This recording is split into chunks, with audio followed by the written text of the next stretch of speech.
Welcome to Ramban's Lessons, and this episode we will be learning some interview techniques in connection with our subject, the specialized crime investigation. These are the learning objectives of this episode.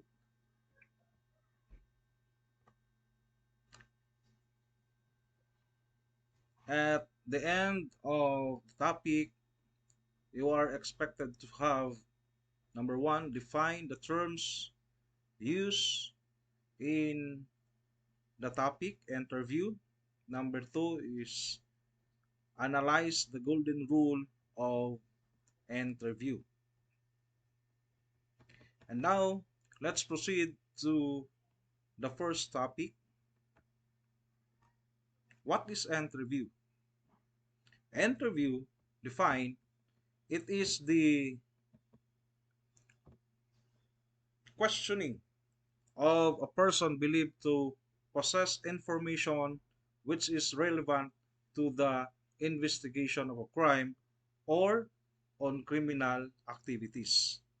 When it comes to criminal investigation, take note, interview is considered as one of the tools to extract information from witnesses or victims along with the gathering information and instrumentation.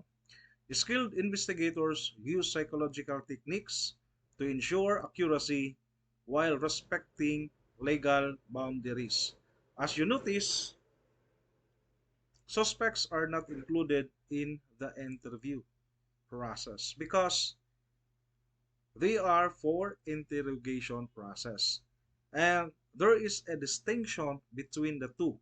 When we say interview, this is only intended for witnesses or victims, while interrogation is intended for the arrested suspects. Okay, this is now the key difference.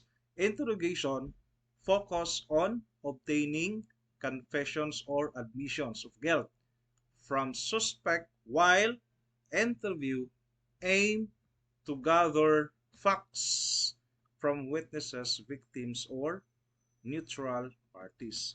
Wag na wag kayong magkakamali sa term na gagamitin niyo kasi very technical. Baka sasabihin niyo na nag-i-interrogate kayo ng witness. Patay tayo dyan, no? Maling-mali po yun. Instead, use the word interview because that is the correct term. During interview, you can simply apply the concept of the cardinal points of investigation or the 5 W's and 1 H to extract information from the witnesses or victims. In our CDI 1 subject, you know already how to make a draft out of it, and that will be your guide so that you can get an accurate or complete information. Question, Sir, how about naman ang elicitation? Okay, punta tayo dito sa elicitation. What is elicitation? Okay, nandyan sa screen. Elicitation is the act or process of drawing out information, responses, or reactions through strategic questioning techniques or stimuli. The purpose of elicitation is to obtain latent or concealed information, whether it is facts, emotions, confessions, preferences from individuals or groups. Another question, is it possible to employ elicitation techniques in either interviews or interrogations? The answer is yes. You can both elicit information whether you are conducting interview with witnesses or interrogating a suspect. Ang elicitation kasi, this is a skillful questioning or technique to obtain information from either a witness or suspect na wala silang kaalam-alam na nagbibigay na pala sila ng information out of those questions na tinatanong mo sa kanila. I will give you a situation or scenario para mas maintindihan pa ninyo kung paano mag-elicit ng information. Just like for example, locating a suspect with warrant of arrest. Minsan kasi may mga suspect na pagdating sa actual appearance nila ay hindi agad-agad nakikilala ng mga arresting officers. Kahit nasa harapan na nila, nagkakaroon patuloy ng doubt, baka magkamali doon sa tao na huhulihin. To elicit information from that person, naduda ka na yon na ang target ninyo, una, maghanap ka ng paraan paano mo siya malapitan. Part of it is pwede ka mag-disguise. Kunwari, isa kang delivery boy. Pag nakakuha ka ng tiyempo at makaharap mo na ang tao na yon, isang bagay lang ang wag na wag mong itanong sa kanya. Ang totoo niyang pangalan. Alam niyo kung bakit? Dahil kung alam niya na wanted siya, hindi yan magsasabi ng totoo. At sasabihin pa niya na, hindi ko kilala ang tao na yan. Hindi ko kakilala ang hinahanap mo. Now, paano mo siya ma-elicit? Para makuha mo ang identity niya, magbanggit ka ng ibang pangalan. Kunwari, ang pangalan na nasa warrant of arrest is John Mindurato. Huwag mong banggitin ang pangalan na John Mindurato. Kundi, hanap ka ng ibang pangalan. Sabihin mo, sir, may parcel po kayo na pinapa-deliver. Siyempre, magtatanong ko yun na wala naman akong order, wala akong pinapa-deliver. Pag ganon ang reaction niya, i-grab mo na agad ang opportunity. At sabihin mo na, sir, ang nakapangalan dito sa parcel is John Minduro. Hindi po ba ito kayo, sir? Siyempre, normal, magsasabi niya na, hindi naman Mindoro apelyido ko, kundi Mindurato. Baka nagkamali lang po. So doon pa lang, bumpalis na siya doon kasi umami na siya si Mindurato. So ganun lang kasimple ang ibig sabihin ng elicitation. Sana may natutunan kayo, no, on my simple illustration, no, example about elicitation. Next, punta tayo dito sa tinatawag na cognitive interview. So what is cognitive interview? Cognitive interview defined, it is a form or technique in the conduct of interview upon willing and cooperative witness, where they are given the full opportunity to narrate their accounts without intervention, interruption, and interference from the interviewer.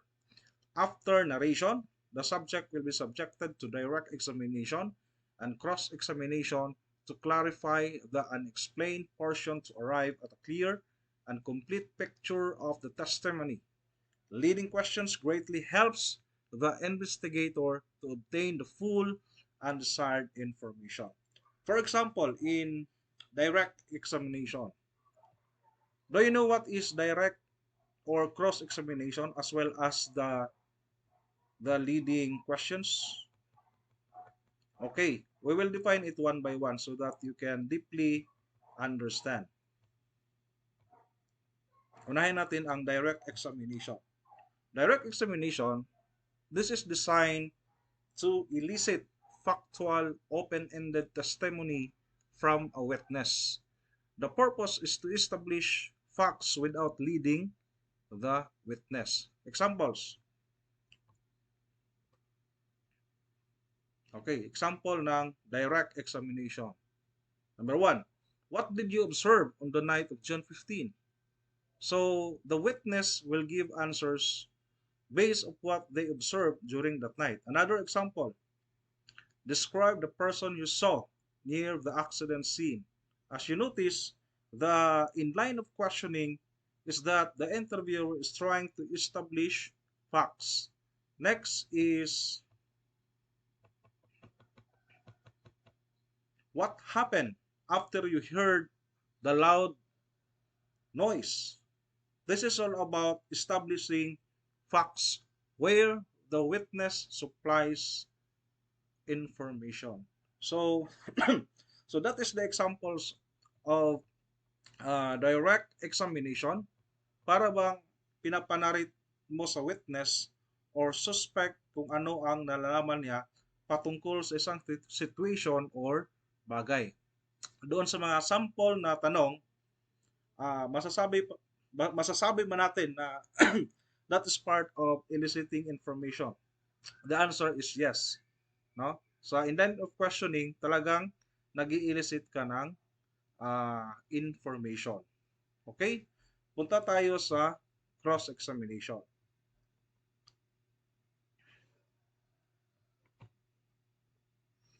Okay. So cross-examination aim to aim at challenging credibility, exposing inconsistencies, or testing the witness account. Examples.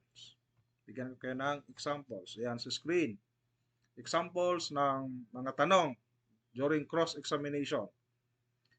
Number 1, you stated earlier the car was blue, but your police report says gray. Which is correct? So, dito, may inconsistent or contradicting information na tinatanong. The interviewer is trying to let you confirm kung alin ba talaga sa dalawa ang totoo, no? And that is cross-examination. Another example, isn't it true you weren't wearing glasses that day, making it hard to see details? Dito naman, ini-establish ng nag-i-interview kung malinaw ba talaga ang mata mo, kung may glasses ka or wala. Para bang inahanapan ka talaga ng butas kung ikaw ay magsasabi ng totoo o hindi. And that is cross-examination. So, I hope nakuha ninyo ang difference between direct and cross-examination. Now, punta naman tayo dito sa tinatawag na mga leading questions. Okay, leading questions suggest a specific answer, often yes or no, no? Typically allowed in cross-examination. The purpose is to control the narrative or confirm an uncertain fact. Take note, leading questions are generally prohibited in direct examination to avoid coaching witnesses but permitted in cross-examination to test reliability. So, ito yung examples ng mga leading questions. You were at home all evening, correct? No? The light was red when the defendant drove through, wasn't it? You never actually saw the suspect's face, did you? So those are the examples of leading questions, no? It assumes and suggests an answer. Wala ka talagang magagawa kundi sumagot ng oo o hindi. But this is prohibited during direct examination. Bakit kaya, no? Bakit no prohibit during direct examination? Because ang leading questions kasi pinapasagot ka ng yes or no. And you cannot really establish complete facts by just merely answering yes or no. So, kaya pinaprohibit siya doon sa direct examination. Kasi yung direct examination is you are eliciting information, no? Pinapanarrate mo sa suspect or sa witness kung ano talaga yung nalalaman niya. Do you agree with me? No? Yung mga ganun na talong, ano din yan, leading question din yan. Kasi you will answer yes or no. So anyway, lahat na na-discuss natin patungkol sa direct cross-leading questions is part of the so-called cognitive interview. Now we will proceed to the golden rule of interview. Okay, nandyan sa screen, no? The golden rule of interview. Ang sabi dyan, never conduct or let anyone conduct an interview if the interviewer has not gone to the crime scene. The questioning should be an agreement with the facts and conditions at the crime scene. The questioning will lead wayward for the interviewer who had not seen personally the crime scene, and he will not be in position to distinguish half-truths, exaggerations, or falsehood from the answers of the person being interviewed.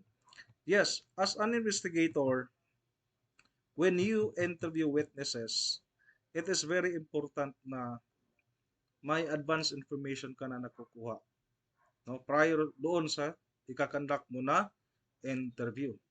Not only in responding in the crime scene, but even a simple personal identification and background of the witness, no? Dapat from the start pa lang may alam ka na. Why? Because along the way, this information is useful to establish rapport or to get his attention to trust you. For example, alam mo na siya ay anak ng kunwari kakilala mo. Kunwari lang ha, kasi hindi mo naman talaga totoong kakilala. Pero alam mo ang complete ng pangalan ng tatay niya, lugar at iba pang details. During interview, ang Pilipino kasi nakaugalian na natin na mas madali tayong makonvince kung may tiwala tayo doon sa nag-i-interview natin. And this is part of the technique na ginagawa ko rin, no? Kahit nga hindi ko kamag-anak, naging kamag-anak ko na. Just to gain trust and confidence. Yung mga linguistic people or yung may mga maraming alam na mga lingwahe, pwede yon at advantage sa kanila yon, no? At magagamit nila yon kasi madali kayong magkakaintindihan pag same kayo ng salita at magkakaroon ng anak ng dahil sa ties na tinawag na Filipino ties, no? Talagang madali mong makuha ang loob ng isang tao. At kadalasan, ayun nga, madaling makuha ang loob ng isang tao kung magaling ka rin mag-act, no? Na talagang makatotohanan. Okay. So, ang problema lang, kung ma-burn out ka naman, hindi na talaga siya magtitiwala sa'yo. So, yun. Kaya nga, ang sinasabi ko sa inyo, ang investigation is an art of how to deal with people, things, etc. Purposely to establish truth and factual data. It is stated in the golden rule of interview that never conduct or let anyone conduct an interview if the interviewer has not gone to the crime scene. Yes, it is very true. How can you visualize a thing that you did not experience? Parang payo lang yan. Paano ka makapagbigay ng tamang solusyon sa isang problema kung hindi mo naman ito nararanasan at na-experience? Kung magkaganon, siguro you're just merely relying on your imagination, no? And other information na makukuha mo sa ibang tao. Kaya nga as an investigator, hindi lang sa crime scene yan present, no? Or during the processing of crime scene, kundi sa iba pang mga operations, just like bypass operation, implementation of search warrant, and arrest of wanted criminals. Sa akin, mas gustuhin ko pa na nandoon ako sa actual na operation kaysa naiiwan lang ako doon sa police station. Ang advantage kasi pag nandoon ka sa actual na operation, una-una, when it comes to making the reports, no, talagang mabilis kasi minimize na yung mga maliliit na tanong or data na gusto mong malaman at gusto mong ilagay doon sa report mo. Kasi alam mo na dahil nandoon ka naman mismo sa operation. And remember sa previous lessons natin, sa CDI 5, in making reports, no, may binibit na time. Kasi pag hindi mo nabit ang time at hindi ka nakapagbigay ng report on time, explanation yon, no? At baka pwede ka pang makasuhan ng administrative case. So, ganon po yon. Another advantage is you can direct other personnel to avoid some lapses, no? Most especially in bypass operation or search warrant na marami talagang i-consider technically, no? Minsan kasi pag walang investigator na kasama doon sa operation, hindi sa pag-aano sa ibang operating personnel, hindi na alam ang gagawin.